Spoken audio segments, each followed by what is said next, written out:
जय श्री राम। तन मन बचन मोर पनु साचा, रघुपति पद सरोज चितुराचा।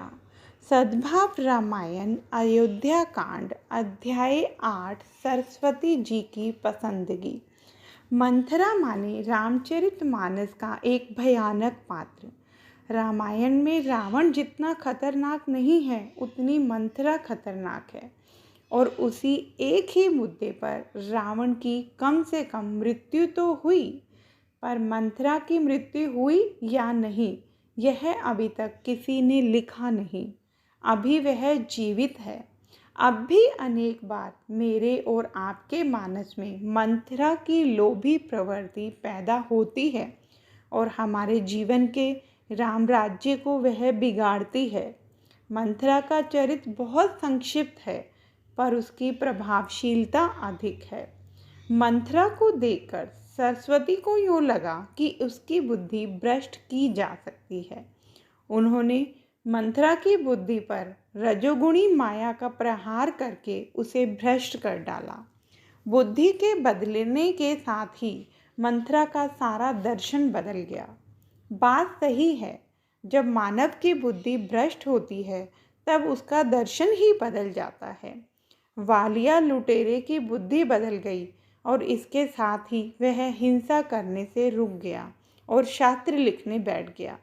उसका समस्त दर्शन बदल गया, क्योंकि आदमी के जीवन में निश्चित तो बुद्धि ही करती है ना। बुद्धि के बदलने के साथ निर्णय भी बदल जाता है। वही मंथरा जब घर से निकली तब अयोध्या में दीपमालाएं जल रही थी। ऐसे ये दीपमालाएं उसे सताती नहीं थी, पर जहाँ उसकी बुद्धि बिगड़ी वहीं ये दीपमालाएं उसे जलाने लगी। उसकी आंखें विकृत हुई। वह कहने लगी, यह सब क्या है अयोध्या में, इतना बड़ा उत्सव। कौशल्या माँ की 2-3 दासियों ने मंथरा से कहा, अरे मूर्ख, कौशल्या माँ के पास जाकर बोल कि बधाई हो। ऐसा बोलेगी तो उन्होंने जैसे हमें मोतियों की माला दी, त्यों तुझे भी देंगी। कल राघव का राज्य अभिषेक है। मंथरा, नाचो। राम राज्य अभिषेक शब्द सुनते ही फोड़ा हुआ हो और उसे फोड़कर उस पर कोई चिंगारी रखे और जो वेदना उत्पन्न हो, ऐसी वेदना मंथरा के दिल में हुई। वह जलने लगी। भयंकर श्वासोच्छ्वास लेती वह कैकई के महल में गई। कैकई को पता भी नहीं कि अयोध्या में क्या हो रहा है। दशरथ जी अभी सब तैयारी करके कैकई के महल को भी नहीं पहुँचे हैं। अचानक निर्णय लिया गया है। कैकई को समाचार नहीं दिए जा सके हैं। दशरथ जी पहुँचे इससे पहले मंथरा कैकई के पास पहुँच गई। एक बात निश्चित है कि कैकई के महल पर मंथरा से पहले दशरथ जी पहुँच गए होते तो राम राज्य हो जाता, पर पहले मंथरा पहुँची। दशरथ जी इस समय त्याग और समर्पण के प्रतीक हैं।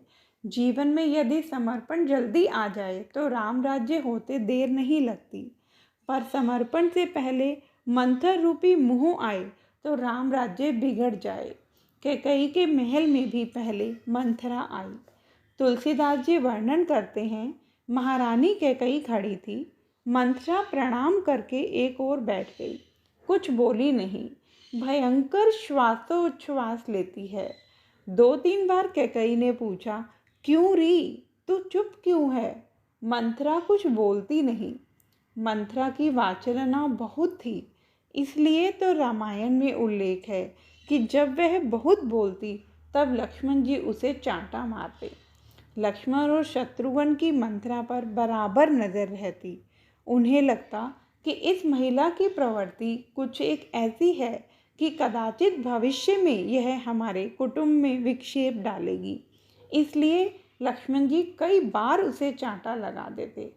कैकई को लगा, इतना कुछ बोले ऐसा पात्र आज मौन क्यों? जब कोई आदमी अपनी प्रकृति के विरुद्ध व्यवहार करे तब समझ लेना चाहिए कि कोई गंभीर समस्या है।